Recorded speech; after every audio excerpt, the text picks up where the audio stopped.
In-Laws and Crime. I'm Ashley. I am Megan. This is In-Laws and Crime. And we're back.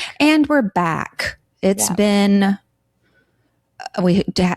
last week we didn't have an episode. Yeah, we're very sorry. Yeah, we're really sorry. Life just really got in the way and we could not make our schedules align. We could not get it together. We just couldn't get it together. Mm-hmm. So our apologies. But we're back. With fresh stories. Ashley's got a big one that we're about to go down that I'm very, very, very, very scared because every time she talks about this case, she gives me this really, really scared look. Yeah.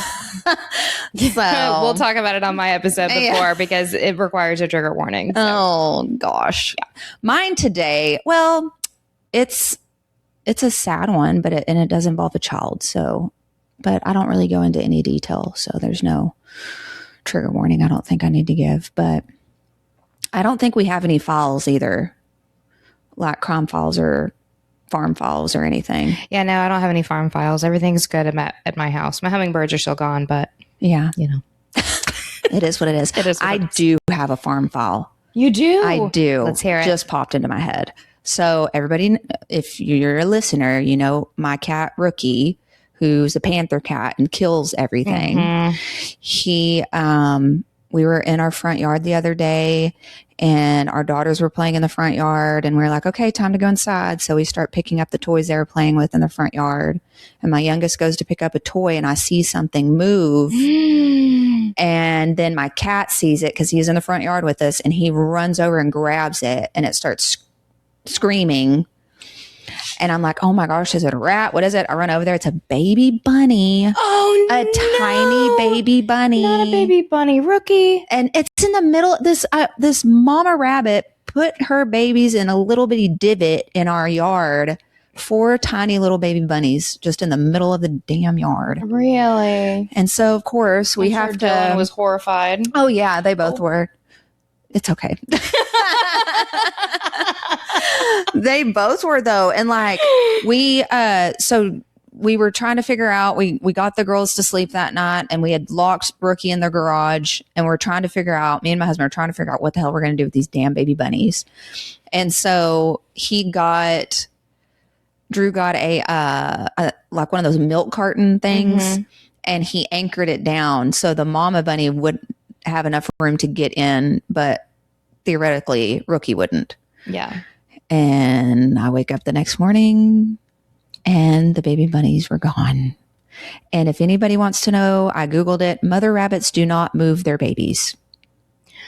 Oh, so that's my farm file. I feel like our farm files are always really sad. But that's life out here in the East Texas world, I guess. East Texas. Yeah. Oh, how sad. Yeah. But we tried. At least we tried to help them out. But because then they weren't big enough to like hop away, you think? No, they were babies. Oh, no. They were their eyes weren't even opening. Oh my gosh. Yeah.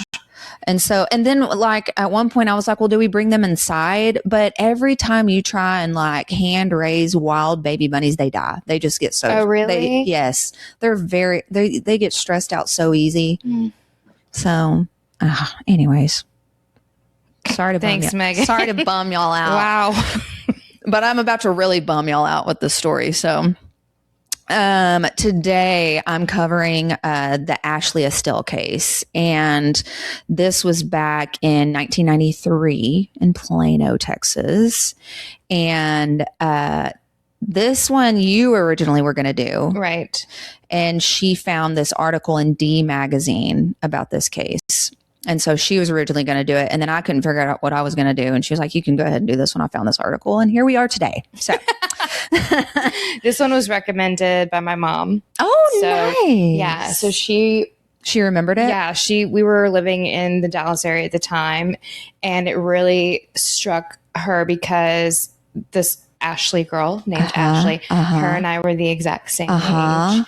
And my mom had also just had my youngest sister. And so anyway, it really struck home because this girl's name was Ashley Nicole, which is me. Yeah. Ashley Nicole. Because every other child in the 80s is Ashley Nicole. Ashley Nicole. Yeah. Or Megan. Or yeah, really. So anyway, so it really struck home with her because it was just, it was too close to home. Yeah. And just the the fact that we were the same age, the same name. And anyway, she said it was a struggle. Yeah, it's a tough one. And like I said at the beginning, it's has to do with the child. So I don't go into too much detail, like I said, but it was hard because my daughter currently is the same age as Ashley in this case. And so it's just horrifying to even think about. But okay, so we're going to start. We're starting, it's September 4th, and it's a Saturday morning in 1993. And we are at Carpenter Park in Plano, Texas. Ashley Estell was at the park with her family for this big, huge soccer event that they were having there that morning. And there was multiple soccer teams. There was almost hundreds of people there at that park that day. It was really hot, busy, full of people. Parents were focused on games. Children were moving around. With that many people in one place, a child could slip from view in a few moments without immediate alarm. But Ashley, she didn't come back. And once her family realized she was missing, the search began quickly. So they're at this soccer event, and Ashley just, slips away. Well, if you've ever been at a kids' soccer tournament on the weekends, or where there's multiple fields and there are hundreds and hundreds of people across multiple fields, and kids running everywhere when you go to these soccer field things. Yeah. And I think initially, her parents were thinking, okay, she must have just walked off with a friend or is playing somewhere that we can't find her. And then they're looking and looking, can't find her. People start helping, people can't find her. It's just one of those moments. And the sheer panic is probably overwhelming. Yeah. People looked around the fields, near the restrooms, around the concession stands, all throughout the park. The hope in those first moments was that she was just nearby, maybe confused, maybe with another family, or just somewhere out of sight. But Ashley was not found. The longer she was missing, the more frightening the situation became. A child disappearing from a crowded public park raised terrifying questions. Had she wandered off? Had someone lured her away? Had someone taken her by force? At that point, no one really knew. Flyers were made and police began investigating, and then a big, huge volunteer search party started searching everywhere. But the case changed the next day. Ashley's body just the next day was discovered by a rural road approximately 6 miles from Carpenter Park. She had been strangled and showed signs of sexual assault. So, and I'm not going to go into detail about that. It was horrifying. The search for a missing child had become a murder investigation. Investigators now had to determine how someone had managed to remove Ashley from a crowded park, take her miles away, kill her, and leave without being clearly identified. Parents were frightened, and police were under immediate pressure to find the person responsible, obviously. Everybody's probably in an absolute panic over this. Right. Yeah.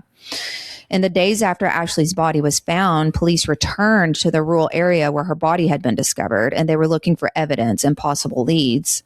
That is when they noticed a vehicle passing by the area. The car reportedly drove near the scene more than once, which caught the attention of the investigators. So they decided to stop the vehicle. And the driver's name was Michael Blair. Blair was 23 years old. He worked as a carpet cleaner. And when officers learned more about him, he immediately became suspicious. Blair was on parole for being paroled for being a sex offender. He had previously been convicted in a case involving an 11-year-old girl. For investigators working the murder of a 7-year-old, that information was extremely alarming when they discovered that. Well, especially if he keeps driving by. Yeah. Because we know they love to revisit the crime scene, right? So that would make sense to me. Yeah. That they've got their guy. I'm sure they were like, bingo. Yeah, we've got mother. Yeah, exactly. What was even more alarming is when they searched his vehicle, they found a stuffed animal, a newspaper article about Ashley's case, and a flyer related to her disappearance. No. All in his vehicle. Guilt. Yes. Like what? Those items seem so strange and disturbing to the police. But there was another explanation, or at least that's what Blair was saying. He said he had learned about Ashley's disappearance through the news and became fixated on the case. He said he wanted to help search for her and had kept the materials connected to the search. Nobody believes that. What? Nobody believes that. That's extremely alarming, You just all of a sudden got your halo and your saint wings. Yeah, you're 23. And you're going to come out after you just got out for assaulting an 11-year-old girl? Okay. That explanation obviously was very unsettling, but unsettling behavior is not the same as proof of murder, unfortunately. Still, Blair... almost choked. Blair's criminal history, his presence near the body recovery site, and the items in his car pushed him to the center of the investigation. I'm sorry, real quick. Did he say why he had the stuffed animal? Did he explain No, never found out that. Okay, cool. No. That on its own is alarming to me. A freaking random 23-year-old man, pedophile with a stuffed animal in your vehicle. Yep. It's not looking good, Michael. Get the hell out of here. From that point forward, Michael Blair became the main suspect. Obviously, I would be on the same page. The case against Michael was built largely on circumstantial evidence. Police had his prior convictions. They had his strange interest in Ashley's case.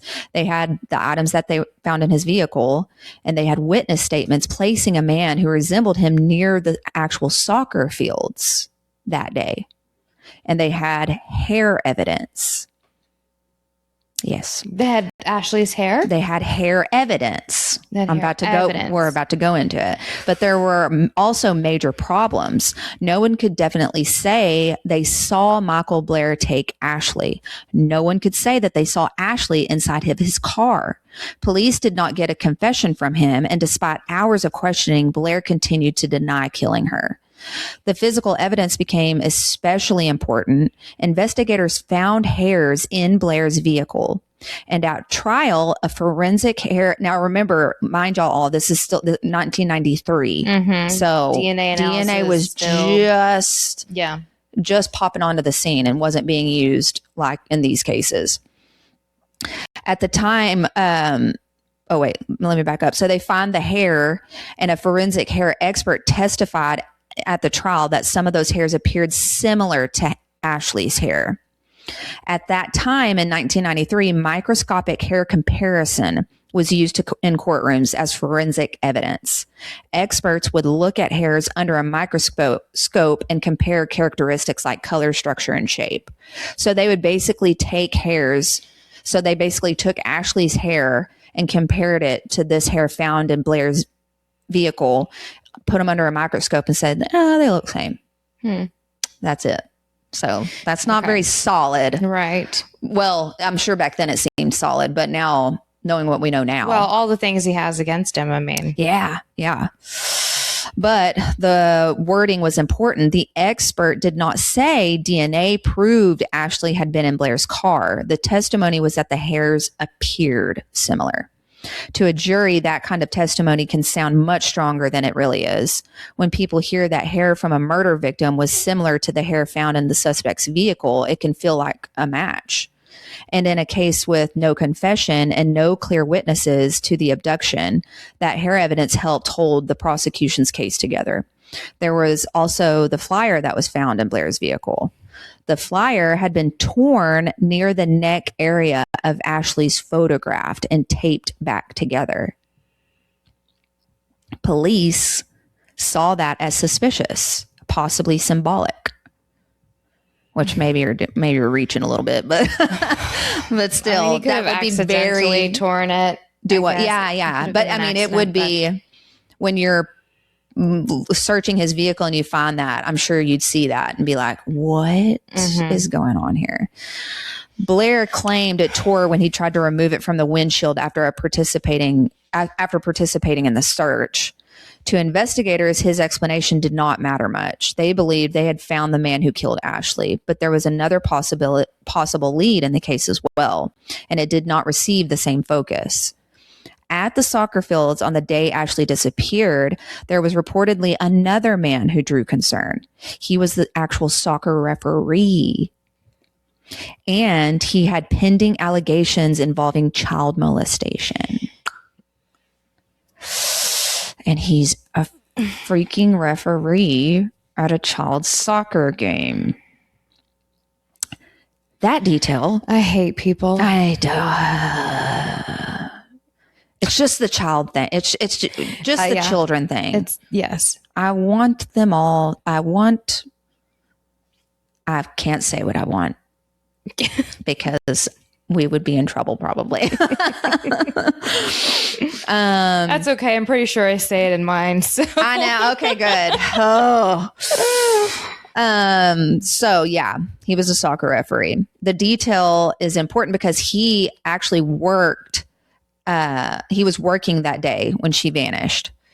Police did question him, but once Michael Blair became the focus, the investigation into the referee appears to have ended quickly.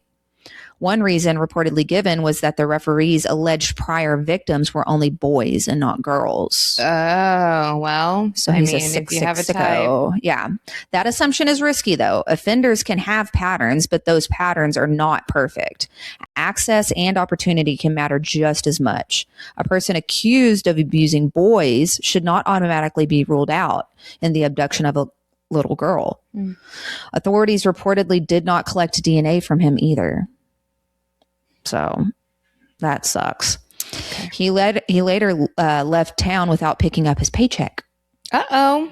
Well, that looks suspicious. That's suspicious. Yeah. Wow. So, yeah. To be clear, that does not prove he killed Ashley, but it does raise a serious question. Did investigators focus so quickly on Michael Blair that another lead was not fully pursued? That question would become more important years later. But in 1994, the case moved forward against Blair. Michael Blair went on trial in 1994 for the capital murder of Ashley Estell. The prosecution presented him as a dangerous man with a history of harming children, which he was.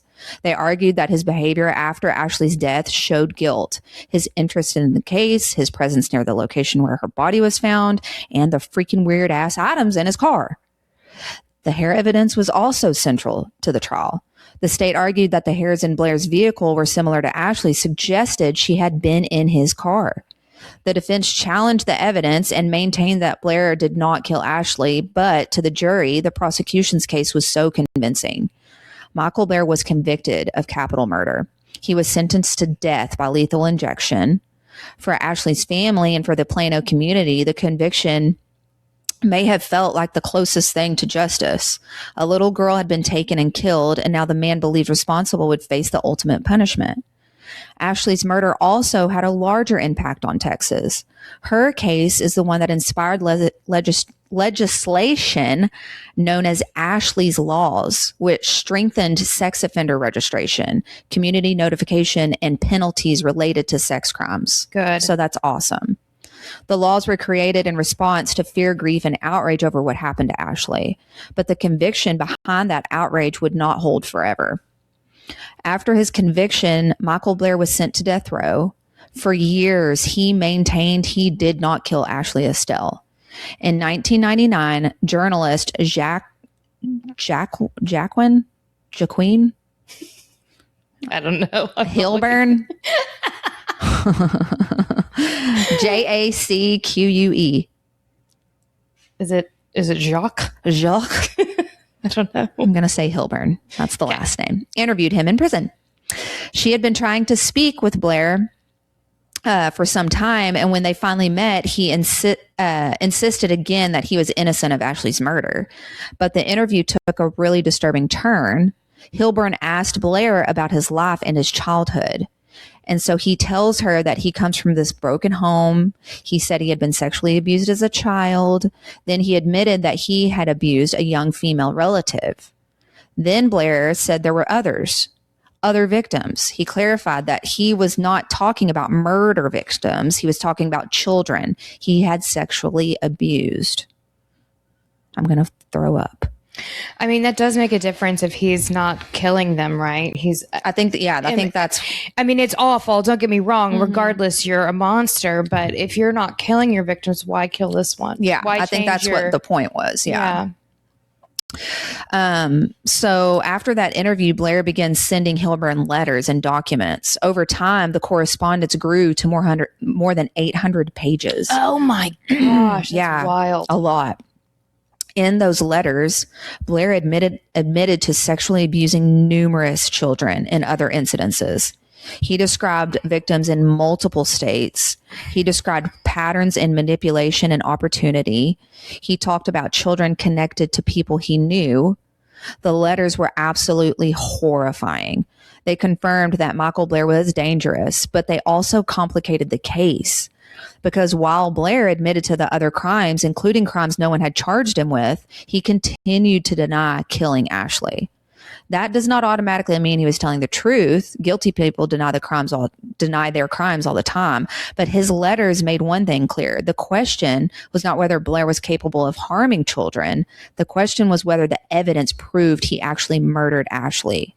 You know, the thing is too that he's coming clean with literally all this other stuff. He's like, I did this, I did this, I did this, I did this. Like, he's coming clean. Like, I'm a horrible person. I did all these things to all these children, but this one I didn't do. Yeah, and I think he realizes that whether he gets the death penalty or not, he's not getting out of prison. And so I'm sure he's wanting to kind of come clean with what all he has done. Because, you know, at this point, what can they do to him? You know, he could at least, he's on death row. I mean, he could get off death row if they proved him. I mean, if he appealed, right, and was proven not guilty, he could get off death row, but and just live his life in prison. But and I mean, obviously we're not taking up for him or anything. Obviously not. I would like to see him burn to a crisp. Yeah, I mean, you can also just stay on the death penalty, you absolute monster. Yeah, but at the same time, if this is true, the monster that murdered Ashley and did that to her is still somewhere still out there. Yeah, that's the big thing. Right. So, the letters were horrifying, like I said. And as years pass, that evidence begins to collapse, like all of the stuff that they had on him. The most important evidence at Blair's trial had been the hair evidence. The state had argued that the hairs found in Blair's vehicle appeared similar to Ashley's hair. But microscopic hair comparison had its limits. It cannot identify a person the way DNA can.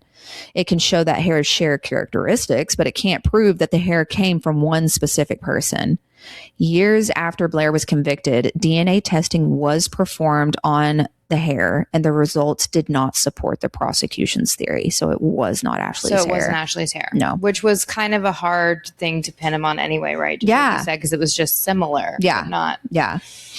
The hair evidence did not link Michael Blair to Ashley at all. That was very critical. Without the hair evidence, the case against Blair looked very different.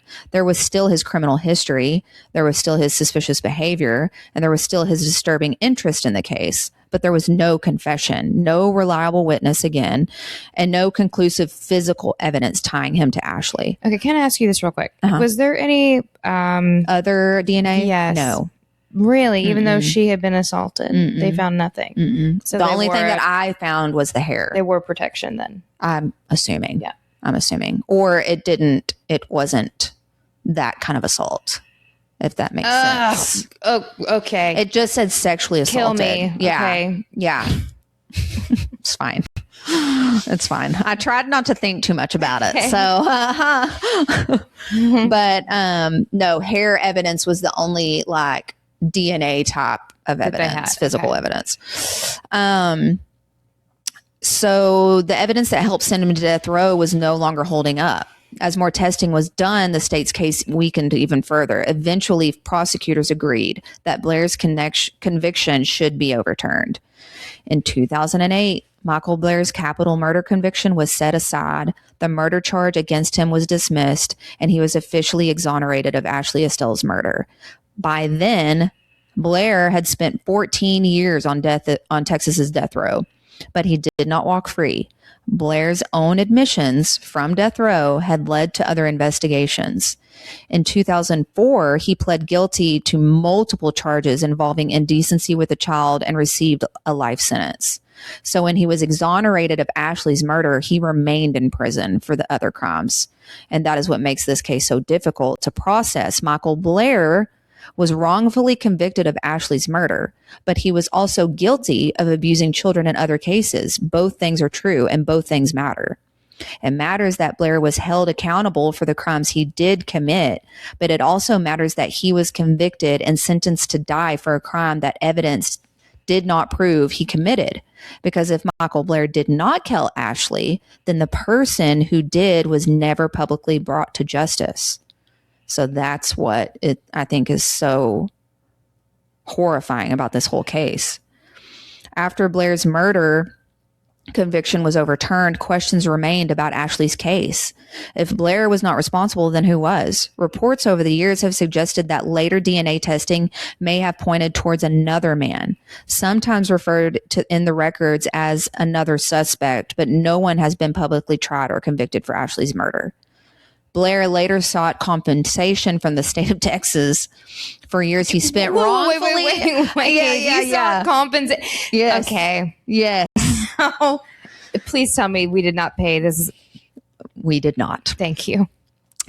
I struggled with my words there. Yeah. Just want you to know. And it said for wrongful imprisonment. No, you're supposed sir. to be. You're still supposed to be in there, sir. You're still a monster. You're just not the monster we were looking for. But in all honesty, had he not been convicted of her murder to begin with, he would not have confessed to all the things that he had done. I was thinking about that too. If he hadn't have happened to drive by those investigators those few times, and they didn't have their ears up, and they're like, that's suspicious. Right.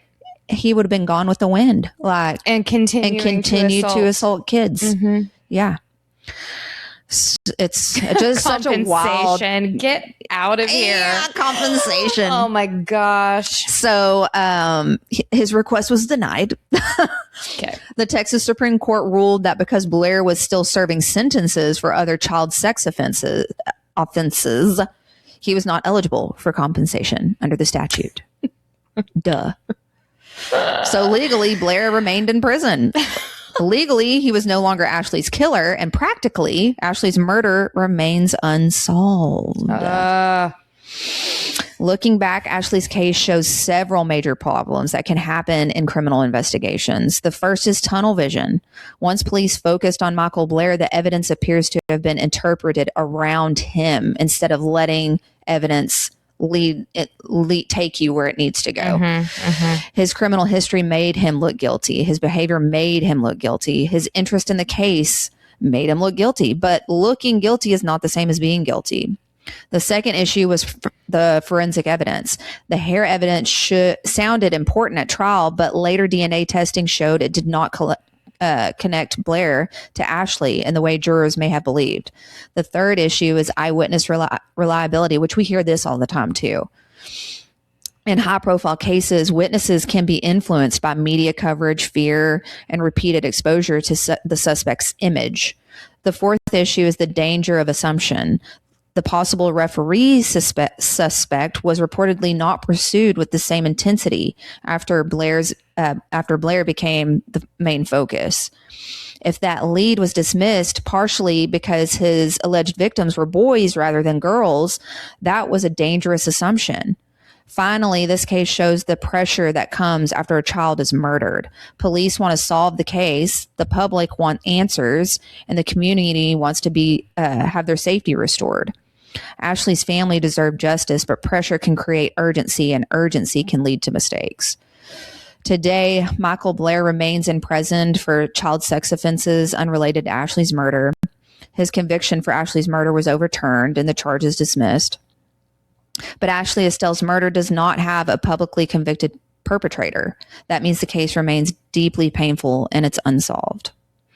You know, if we didn't have any other DNA from her, then there's a chance that whoever did that is in prison. Yeah, you never know. Yeah, they just can't tie them to her because there wasn't any other DNA. So I would have a hard time, which I mean, it's not like it's impossible, but I would have a really hard time believing that whoever murdered Ashley just did that and now is right. It was a one-time only. No. Right, exactly. I feel like child predators like that don't just do that once. So I'm hoping whoever it was is rotting in prison for somebody at least. That strangling someone takes a long time. Oh yeah, it takes a lot. It's not like in the movies. Yeah, it takes a while, and it takes a lot of strength. But she, bless her heart, she was only just a little 7-year-old. So, oh my God. Anyways, that is the story. Thank you, Megan. You're so unwelcome. Awful unsolved case. But I'm glad that unfortunately Ashley's life was taken, but that it led to Michael Blair off the streets permanently, because it sounded like he was just, a serial rapist, essentially. Yeah. It sounded like he was just like every week or every day. He was. I can't imagine that reporter going through 800 letters of just him confessing to these horrible crimes. And here's another thing, too, from her standpoint, is that, like, she had to, as awful and disgusting as she probably thought this guy was, she had to keep the relationship going to get all this information out, and like to be able to like hold back your prejudice and not judge and to keep this line of communication open and whatnot. I can't imagine what that was like for her as a reporter trying to get all that information. I'm sure that really sent her into a mental state. I would assume, because they're confessing to all these things. And just like my mom was affected by this girl being named Ashley, being 7 years old at the same time I was 7, and in the same area where we were living, like those, you know what I mean? And so her being a reporter, what connections did she have? Nieces or nephews or family members, her own children. Ugh. Yeah. I can't imagine. It makes me physically sick. So anywho, well, that is it, everyone. So come back next week for Ashley's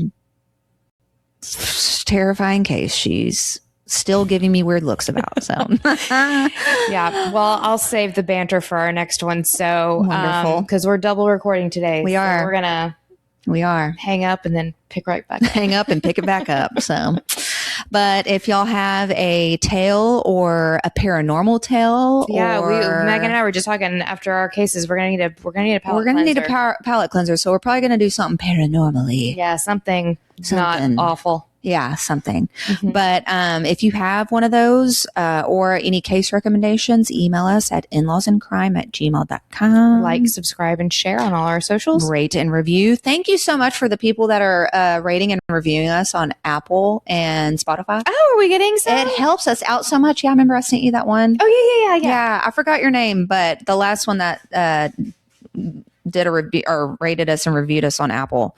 Your little message was so sweet. We loved it. Thank you. Because we're not perfect. We're still working out. We were definitely not perfect.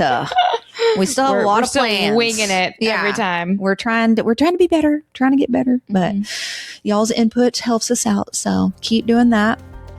And keep your roots deep. And your head on a swivel. Bye.